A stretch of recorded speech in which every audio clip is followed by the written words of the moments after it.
I confess to having been very humbled, not only this morning, but also last night at dinner, when I was at the dinner table with just a tremendous wealth of talent and deep subject matter expertise in the topic. So I also confess that I was humbled this morning when I looked out the window at these gorgeous buildings, and further humbled this morning when I saw underneath of the one building across from my hotel that said, amount of taxes paid this year, $3 trillion.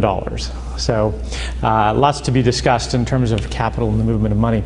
I want to start by kind of confessing my biases. These are the 3 points I'm going to make, and I have slides that are behind this, but it's very likely I won't get to them. So if you want them, you're welcome to them later. But I want to confess my biases. Steve mentioned that my background includes working for large organizations like EDS, and small organizations like Everest. For those of you who don't know Everest, it's a consulting firm and a research institute that was exclusively focused on helping companies decide how to optimize their business functions, which included moving jobs around the world. My current role as the co-founder of Plumtree Partners is to acquire companies in the IT-enabled businesses sector.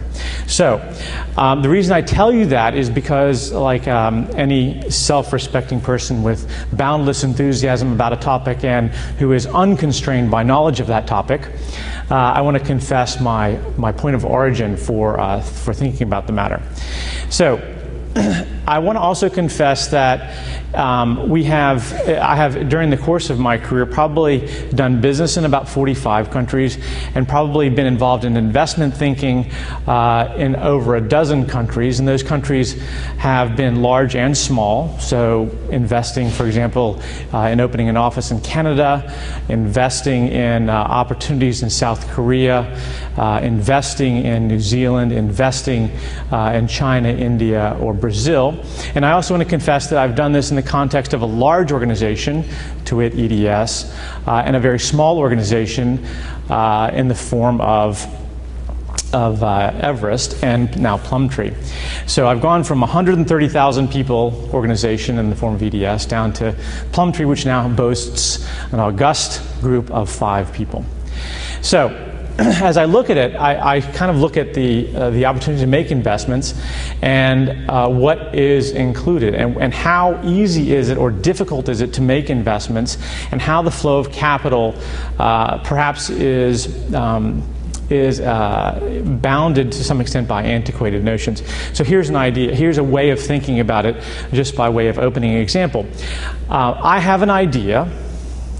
I'm sitting in a very lovely dark wooded office with very plush carpet in a major US metropolitan area, and I'm going to direct capital and time and resources and energy into a particular outcome.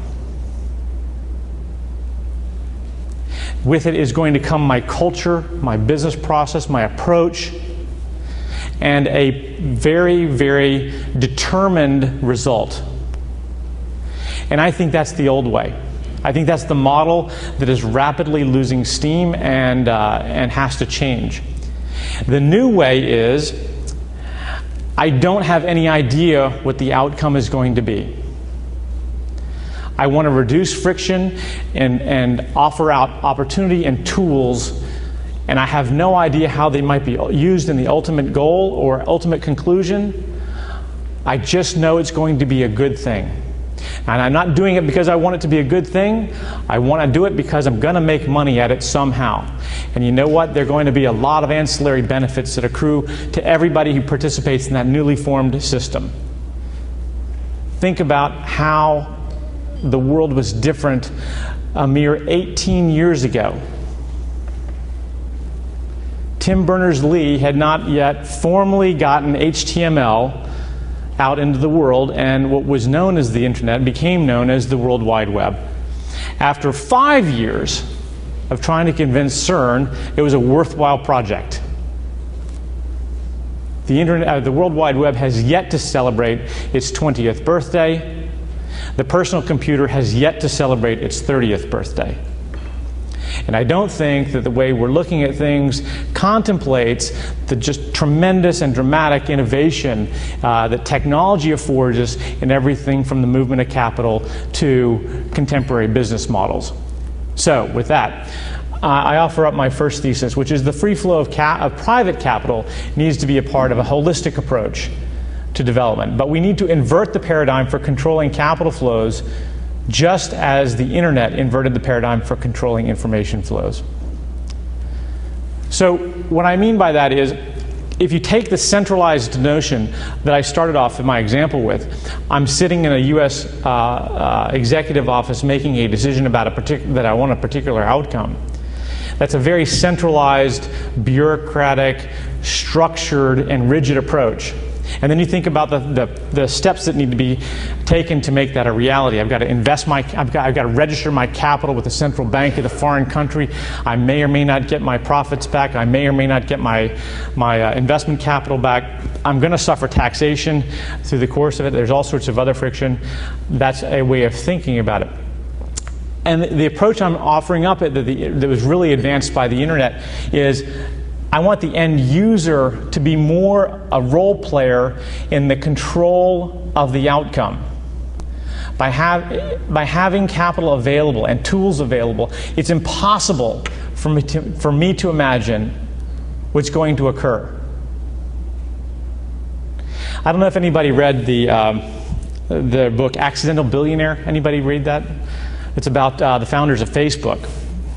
And it's an interesting case study in how technology can be used in unanticipated ways. So Facebook got its origin because a couple of nerdy guys wanted to meet girls. That was the origin of Facebook. That was the result. That's how we founded. Mark founded this billion-dollar empire. It was because he and his friend were not particularly good at small talk and meeting women, and so at Harvard they figured out a way to use this technology to go meet women. Simple enough, but unanticipated. Google search, for example. Who would have thought? Right? That a very simplistic looking website would have so much power behind it, and yet it's completely inverted so many thoughts and paradigms.